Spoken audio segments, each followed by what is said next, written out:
Hello. और आप सभी का स्वागत है एक और एपिसोड में हिंदी घराना के। मैं हूं गौरव गर्ग और आज मैं एक और किताब लेके आया हूं, जिस किताब के इंट्रोडक्शन में मैं ये बात करूंगा कि आप सबने बहुत राइटर्स की बहुत किताबें पढ़ी होंगी और उनमें बहुत सारी किताबें सीरीज रही होंगी कि first part, second part, third part, fourth part. तो जब वो राइटर उस सीरीज से हटते हैं, छोड़ते हैं या उसे पॉज करते हैं और दूसरी सीरीज की तरफ जाते हैं, तो हम सब ने देखा है कि वो स्ट्रगल करते हैं। वो एक नए दुनिया में जब जुड़ने जाते हैं तो उनकी ज़िंदगी ही थोड़ी बदल जाती है, उनका लेखन का तरीका उन्हें बदलना पड़ता है। पर आज मैं एक ऐसी किताब लेके आया हूँ जिसके राइटर ने बहुत साल तक एक ही सीरीज़ फ़ॉलो करी एंड सडनली वो एक किताब लेके आते हैं जो उस सीरीज़ से बिल्कुल मुख्तलिफ है, बिल्कुल ऑपोज़िट है, बोलूँगा एकदम अलग ही दुनिया है। और वो उस दुनिया को भी बड़े खूबसूरती से, बड़े एफर्टलेसली क्रिएट कर देते हैं।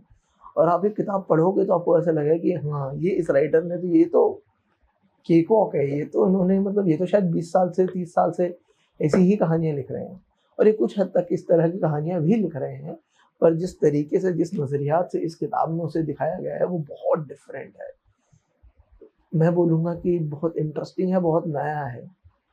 तो और ये मेरा एक फ़ेवरेट जॉनरा है और ये राइटर मेरे फ़ेवरेट राइटर है हिंदुस्तान में। मतलब ये मेरे, अगर मैं अपने हिंदुस्तान के 5 फ़ेवरेट राइटर्स का नाम लूँगा तो ये उन टॉप 3 में होंगे। मुझे इतने पसंद हैं। मैंने जब किताबें पढ़ना शुरू करा था तो मैंने इन्हीं की किताबों से शुरू करा था। ये कुछ अर्ली इंडियन राइटर्स थे जिन्हें मैंने पढ़ा था। इनका लेखन का तरीका, इनके शब्द, इनकी किताबें बहुत एक्सेसिबल हैं।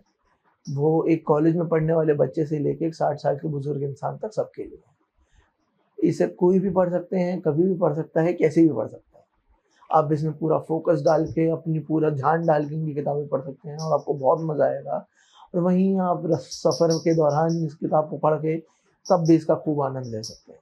और जो आज की मेरी किताब है उसका नाम है the grudges of Gajanan Godbole और ये लिखी है भारत के बेस्ट पल्प फिक्शन राइटर ने, जिनका नाम है सलील देसाई। आपने मुझे पहले भी इस चैनल पे देखा होगा इनका नाम जपते हुए कि सलील देसाई है, सलील देसाई वो। सलील देसाई से तो बेहतर कोई है ही नहीं, पल्प के तो भगवान है। तो उन्हीं की सबसे नई किताब है ये Gajanan Godbole, the grudges of Gajanan Godbole. और ये छपी है हैचेट से।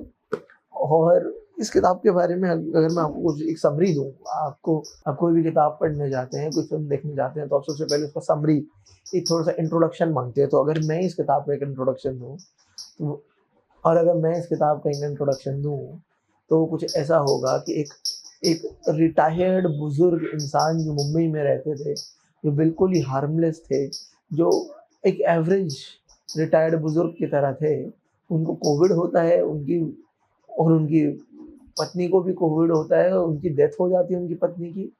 और उस डेथ से उनके ऊपर कुछ ऐसा असर आता है कि वो अपने ग्रजेस, जो उन्होंने पूरी ज़िंदगी पाले थे लोगों के साथ, जो पूरी दुश्मनियाँ उन्होंने पाली थी, ये उन सब का बदला लेने चल पड़ते हैं। तो वो जो बदला है, वो क्या सही बदला है या वो गलत बदला है, वो कैसे बदला लेंगे, उस सब की कहानी है the grudges of Gajanan Godbole. तो पहले सबसे शुरू करूँ मैं इसके बारे में, इसकी तारीफ़ों के पुल बाँधने में, तो वो ये होगा कि हम इस किताब की तारीफ़ों के पुल बाँधना शुरू ही करता हूँ। तो सबसे पहले मैं बताऊँगा कि ये किताब आप पढ़ोगे तो आपको लगेगा कि हाँ, इसके जो डायलॉग्स हैं ना, जहाँ पे लोग बात कर रहे हैं या कोई सोच रहा है, तो इट फील्स नेचुरल। आपको लगेगा कि हाँ, इंसान ऐसे ही सोच सकता है, ये तो कोई हमारे पड़ोस के अंकल भी हो सकते हैं। पर वहीं गजानन कुछ ऐसी चीज़ें कर रहा है, ऐसी चीज़ें बोल रहा है, ऐसी चीज़ें उसकी लाइफ में हो रही है, जिसको पढ़कर आपको लगा कि ये कौन बुज़ुर्ग है भाई, ये कहाँ हो रहा है? और आपको पता है ऐसे होंगे लोग, ऐसा होता होगा, आई एम श्योर ऐसा हो रहा है। तो ये इस किताब का बड़ा फन पार्ट है। फिर ये जो ग्रजेस अपने जो निकाल रहे हैं जिन लोगों से, जिनके 5 या 6 लोगों की लिस्ट है, उसमें कौन इंसान है, क्यों है और उनसे ग्रजेस कैसे निकाल रहे हैं और ग्रजेस कैसे उनका हिसाब कर रहे हैं, वो बड़ा इंटरेस्टिंग है। कि मतलब आपको नहीं पता, आपने इनको स्कूल में गजानन को थोड़ा शोल्डर मार दिया था और इनको टीचर से डांट पड़वा दी होगी। नेक्स्ट दिन 60 साल बाद आप उनकी ग्रजेस की लिस्ट में और वो आप आपको आपके घर में कचू छोड़ने आ रहे हो। फिर ये तो जैसे एग्जाम्पल है, वो कहानी का भी नहीं है, मैंने 2-3 डिफरेंट चीजें मिला के एग्जाम्पल बनाया उस किताब का पार्ट नहीं। जो फन पार्ट है इस किताब का वो यही है, इसमें कुछ भी हो सकता है, सब कैरेक्टर बुरे लोग हैं, इसमें कोई अच्छा इंसान नहीं है, कोई किताब में एक अच्छा इंसान है, एक रिडीमेबल ह्यूमन बीइंग इसकी किताब नहीं है। इसमें जो इसमें जितने बुजुर्ग हैं सब खराब लोग हैं, इसमें ये भी कोई बहुत महान संत नहीं है, इनके बच्चे बहुत अच्छे नहीं है, कोई जो लोग जिन लोगों से अपने ग्रेजुएशन का हिसाब कर रहे हैं वो भी कोई भले लोग नहीं है, ना वो कोई बहुत बुरे लोग हैं, ना ये बहुत बुरे हैं, ना ये बहुत अच्छे, सब बड़े ही ग्रे कैरेक्टर्स हैं। मैं तो बोलूँगा थोड़ा डार्कर शेड ऑफ ग्रे है। तो ऑल इन ऑल जो किताब को पढ़ने का जो मजा होता है ना, ये पढ़ा है मैंने, वो मुझे बहुत आया। मुझे ऐसी किताबों में बहुत मजा आता है जहाँ पे कॉन्स्टेंटली एक्शन है, कॉन्स्टेंटली प्लॉट अनरावल हो रहा है, और वो कुछ नया और बहुत ज्यादा सोशल कमेंट्री भी है। इस किताब में एक फिक्शनल बाबा भी है, वो बाबा भी फिजिकली नहीं है बट उस बाबा का अच्छा मेंशन है, और वो एक बहुत पॉपुलर इंडियन बाबा जो भी बहुत फेमस है, बहुत सालों से फेमस है, और स्पिरिचुअली बातें करते हैं, वो भी हर जगह पे स्पिरिचुअलिटी और डायमेंशन वाली बातें करते हैं, उनके ऊपर भी 2-4 शॉट्स हैं।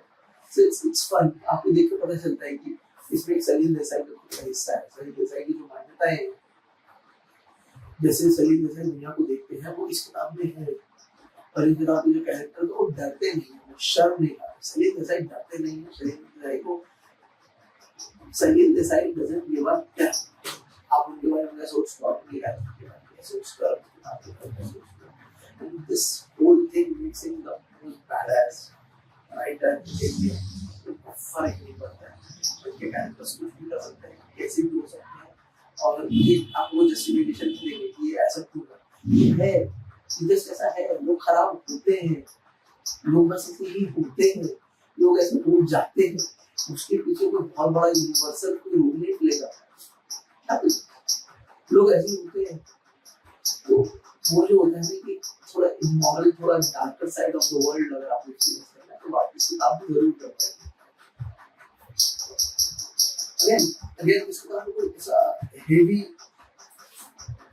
कोई कोड नहीं है जो आपको पढ़ के सुनाऊंगी क्या गहरी लाइन बोली है, पर इस किताब को पढ़ के आपको हंसी आएगी, आपको मजा आएगा, आपको लगेगा कि इतना शार्प डायलॉग राइटिंग है कि जितना चाहिए था प्रिसाइसली उतना ही लिखा है, एक सेंटेंस एक्स्ट्रा नहीं, एक सेंटेंस कम नहीं, कोई एक्स्ट्रा वर्ड्स नहीं है, कोई फालतू बकवास नहीं है, कोई फालतू का जरूरत प्लॉट नहीं घसीटा है, किसी का ज्यादा मैं बोलूँ किसी कैरेक्टर का ज्यादा ही कोई एनालिसिस नहीं कर रहा है, कैरेक्टर एनालिसिस बेवजह नहीं कराएगा, नहीं जरूरत है तो छोड़ दिया। हम कैरेक्टर को पेपर थिंग भी रख सकते हैं, थोड़ा छोटा कॉम्पैक्ट भी रख सकते हैं, कोई जरूरी नहीं है, बस सबसे इम्पोर्टेंट चीज है वो है प्लॉट। अगर ये कैरेक्टर इतना, ये चीज, ये इवेंट, ये सीन, कुछ भी सिनेरियो अगर मेरे प्लॉट को सर्व कर रहा है, जो पूरी मेरी पूरी स्टोरी है, तो दैट्स इट, बहुत नहीं होगा। Just perfection in like under 300 pages. Under 300 pages, 292 some pages. And मैं बोलूँ आपसे cover to cover you will keep this book. Cover to cover. From first page to the very last word. आप यहाँ तक पढ़ोगे that .com. सब खा जाओगे. This is such a fine book. The only drawback I think this book has is I think there will be a second part to this. This is not a whole, this is not a complete story. इसमें कुछ अभी भी grudges हैं, कुछ अभी भी लोग रह गए हैं, 3 लोग रह गए हैं जिनसे गजानन को अभी भी हिसाब करना है। इन Gajanan is not at his best अभी एंड में, because some actions happens, तो आपको पढ़ना चाहिए उसके लिए, उसे जानने के लिए, उसे देखने के लिए। तो most probably इसका सेकंड पार्ट भी आएगा या जो थर्ड पार्ट भी आएगा, भी नहीं आएगा, ये तो सभी जैसा ही बता सकते हैं।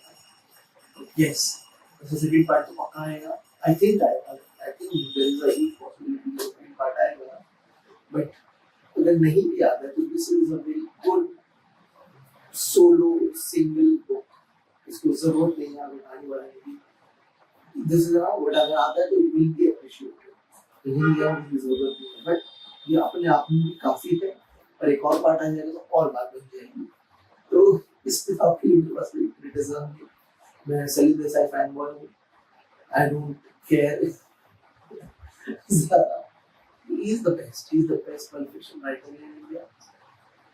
You should read. You have to read The Grudges of Benjamin Gorbule. बाकी इनका कुछ भी बोल सकते हो. आप इनका सारांश सीरीज पढ़ लीजिए. आप इनका सिंह साइकोपैथ पढ़ लीजिए. तो ये पढ़ सकते हैं. I think ये और किताब है The Lost Libido. और वो मैंने पढ़ी थी. इनकी 2 किताबें नहीं पढ़ी. मैंने इनकी Sonia Raikolan, The Murder of Sonia Raikolan. I think ये सेकंड बुक है. सारांश सीरीज भी मैंने वो नहीं पढ़ी और मैंने The Lost Libido पढ़ी. बाकी मैंने सब काम पढ़ा. Cover to cover हर किताब. जब भूल से लिखना है मजा आ गया. You all have to read this.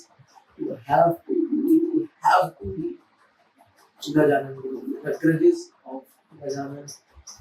All of you have to read The Grudges of Gajanan Guruville.